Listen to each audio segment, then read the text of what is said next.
Guten Tag mitnehmen. Ich wolle is betken wat vertellen über meine Kindertiet, wat ich so an und up'n Karkow früher belebt hab. Wir wohnen früher gegenüber von Olden Karkow und auch eigentlich immer gegenüber. Als meine Eltern dann ein Haus gebaut habt, betken ut de Stadt Ruth, da wohnen wir auch wer an Karkow. Und unsere Mama, die sagt immer, das bünd die friedlichsten Norwers.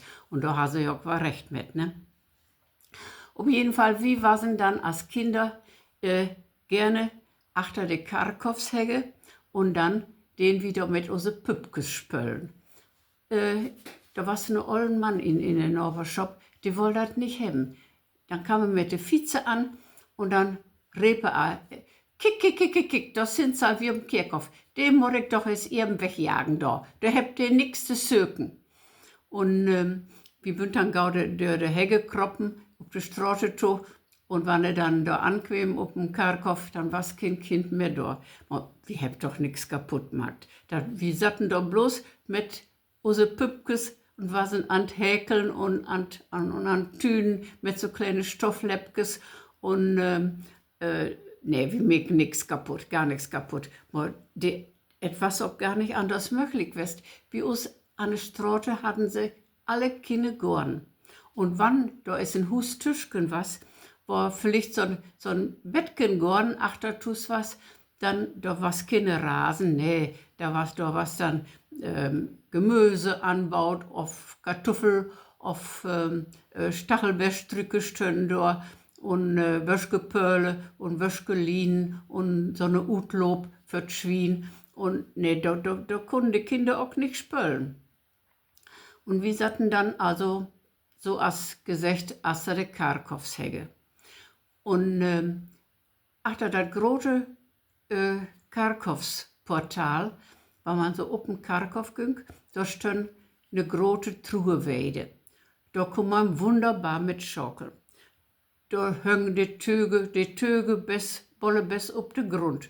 Und da schnappen wir uns dann so ein Tuch und hängen uns dran und rannten damit um den Baum rum, best nicht mehr ging. Und dann gaude Beine hochgetrocken und dann wurden wir wieder zurückgeschleudert an den Utgangspunkt.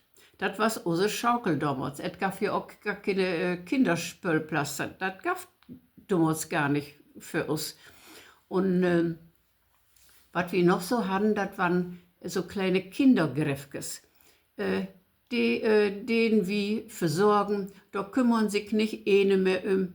Und wir mäken sie dann von Unkraut frei. Und dann gehen wir auch noch den Abfallplatz, wo die Lö so ihre Blumenstrücke hinschmieden auf der Grenze, auf was da dann alle so sammelt wurde.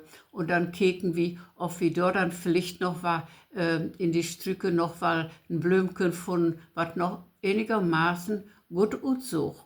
Und wir hatten ein Marmeladenglas ob das Graf stellt und dann konnten wir da vielleicht auch noch einen kleinen Blumenstruck von Terechte kriegen. Ja, und etwas ja auch dann alles so mit Moos bewassen und da kümmern sich nicht drum. Ich weiß, also jedes Kind hatte sein eigen Gräfken. Und ich hatte einen Gräfken, da war eine Gabriele beerdigt. Die war bloß 2 Jahre alt worden. Und ja, das denen wir ganz mit Haken und mit Unkraut riten und das war für uns immer eine große vielleicht was hat Pflicht, aber das erste Ehrenamt, was wir hatten als Kinder, da denke ich gerade, das war ja ein Ehrenamt eigentlich, ne? Ja, und wenn wir dann so an Allerheiligen, dann war es so eher so ein Lichtermeer ob dem Karkow. Und dann versuchen wir auch immer, dass wir von Hause ut eine kleine Karse mitkriegen. Und das stellen wir dann in das kleine Marmeladenglas. Und dann was unsere Gräfken auch immer ganz schön. Ja, so war es damals auf dem Karkow. Ja, das war eigentlich so, was ich Gott vertellen wollte. So, dann macht gut und gut gone.